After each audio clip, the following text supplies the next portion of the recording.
Day to day லைஃப்ல நீங்க எடுக்கிற எந்த டிசிஷன்ஸா இருந்தாலும் சாட் ஜிபிடி கேட்டு எடுக்கிறீங்களா? Then you are in a serious problem. ஏன்னு சொல்றேன்.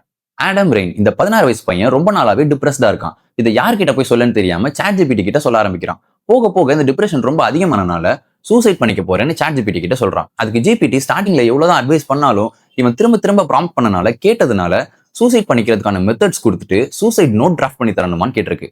இது அந்த பையன் இறந்து போனதுக்கு அப்புறமா அவனோட சாட் ஜிபிடி ஹிஸ்டரியில இருந்து அவன் பேரண்ட்ஸ் எடுத்து கேஸ் ஃபைல் பண்ணியிருக்காங்க. இதே மாதிரி இன்னொருத்தர் சாட் ஜிபிடியோட ஜூலியட்னு ஒரு பாட்டோட பேச ஸ்டார்ட் பண்ணிருக்காரு. போக போக அந்த கான்வர்சேஷன் டீப்பா போக ஸ்டார்ட் ஆகி அதை லவ் பண்ண ஸ்டார்ட் பண்ணிருக்காரு. சடனா ஒரு நாள் ஜூலியட் டிசப்பியர் ஆயிடுச்சு. இதை தாங்க முடியாம சாட் ஜிபிடி கிட்ட ஒழுங்கா ஜூலியட்டை திருப்பி கொடுத்துருங்க, இல்லைன்னா நான் சூசைட் பண்ணிப்பேன்னு சொல்லியிருக்காரு. போக போக ரொம்ப வயலண்டா பிஹேவ் பண்ண ஸ்டார்ட் பண்ணிருக்காரு. இதை பார்த்து அவரோட அப்பா போலீஸ்க்கு ஃபோன் பண்ணிருக்காரு. போலீஸ் வந்ததுக்கு அப்புறமா போலீஸை அட்டாக் பண்றதுக்காக ஒரு நைஃப் எடுத்துட்டு போலீஸை குத்த போயிருக்காரு. போலீஸ் ஷூட் பண்ணிட்டாங்க, இறந்துட்டாரு.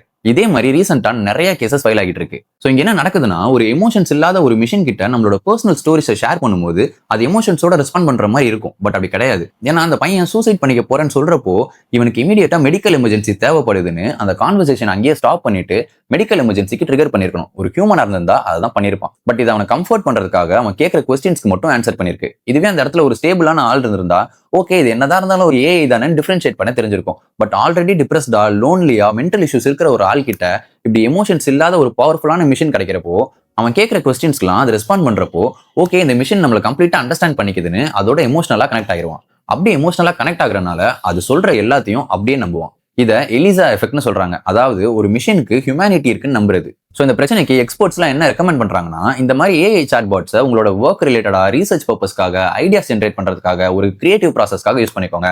அதை தாண்டி ஒரு டாக்டராவோ இல்ல ஒரு தெரபிஸ்ட் மாதிரியோ ட்ரீட் பண்றதை ஸ்டாப் பண்ணிருங்கன்னு சொல்றாங்க. ஏன்னா ஆர்டிஃபிஷியல் இன்டெலிஜென்ஸ் எவ்வளவுதான் ஸ்மார்ட்டா இருந்தாலும் இதை விட ஸ்மார்ட் ஆனாலுமே அது ஹியூமன் கிடையாது. ஒரு ஹியூமனுக்கு தான் ஹியூமனிட்டி இருக்கும், அட்லீஸ்ட் ஃபார் நவ். ஸோ முடிஞ்ச அளவுக்கு இந்த வீடியோவை உங்க ஃபேமிலி சர்க்கிள்ல, ஃப்ரெண்ட்ஸ் சர்க்கிள்ல ஷேர் பண்ணுங்க. ஏன்னா நமக்கே தெரியாது நம்ம சர்க்கிள்லேயே எவ்வளவு பேர் இந்த மாதிரி சாட் பாட்ஸோட பர்சனல் ஸ்டோரிஸை ஷேர் பண்ணிட்டு இருப்பாங்கன்னு. ஸோ அவங்களுக்கு ஷேர் பண்ணி ஒரு அவேர்னஸ் கிரியேட் பண்ணுங்க.